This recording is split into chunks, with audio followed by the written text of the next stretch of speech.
In his career, he only missed one penalty. He played for one club his whole life. He is famous for their wonderful goals and incredible dribbling.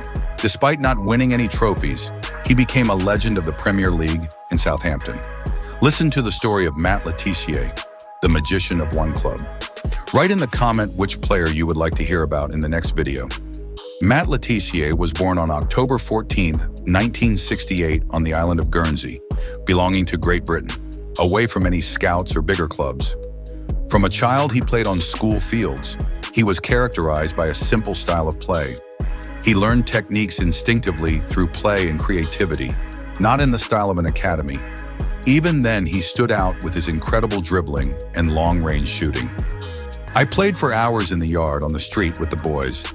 There I learned everything I can with the ball. Nobody taught us patterns, we just played. As a child, he went to Vale Recreation FC. Even as a kid, he did things with the ball that seemed impossible. And he did it with a smile, recalls his former coach. Matt shone in this club, which attracted the attention of bigger clubs. When he was 17, a Southampton scout heard about him and went to see what he could do. He didn't look like a footballer. He didn't run like a footballer. But when he got the ball, he was a wizard, said the scout, and offered him tests at an English club. Le Tissier showed himself from a very good side, and Southampton immediately offered him a contract. He had to wait until August 1986 for his debut in the first team.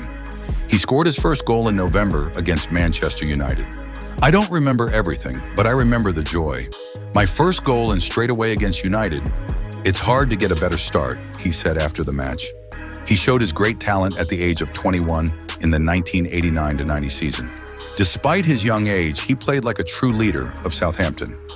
Le Tissier broke the mold of the typical English player. He wasn't strong, he didn't run much.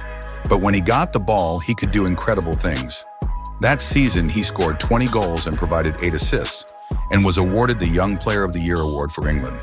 If England had played like him, we would have had gold in 1990, said Paul Gascoigne. After that incredible season, many clubs such as Tottenham, Chelsea, and Manchester United came in for Matt, but he decided to stay at the club that gave him a chance for a better life. He could have played in the Champions League, he could have made a fortune, but he chose home, said Jamie Redknapp. Southampton were a club that fought every season to stay up. Le Tissier was particularly important in the 1992-93 season, as Southampton struggled to stay in the Premier League. Matt scored goals that season, often worth valuable points. Ultimately, he scored 15 goals that season, and his team finished just above the relegation zone. The next season was the best in his career as an attacking midfielder. He scored 25 goals. He also scored a historic hat trick against Norwich City. He was called a technical football icon. For this season, he received his first call-up to the England national team. He made his debut in a friendly match against Denmark, in which he played 23 minutes. He played only 8 matches for the national team, but his lack of call-up caused great controversy among both fans and experts.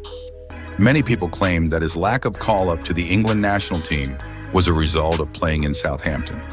He himself ironically said in one interview, "If I played for Manchester United, I would have 100 appearances for England."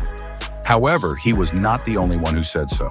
"If Le Tissier doesn't deserve a place in the squad, then I don't know who does," said Alan Shearer, the former captain of England. He played another amazing season at the age of 27. This season, he scored 20 goals and received the BBC award for the Premier League goal of the season for the goal he scored against Blackburn. In the following years, it only got worse, health problems began, and Matt began to score fewer and fewer goals. He finally ended his career at Southampton in 2002. Matt Le Tissier was a player who could have had a great career, but he decided to be loyal to his club, which did not allow him to fully develop. Leave a subscription so you don't miss the next films from this series.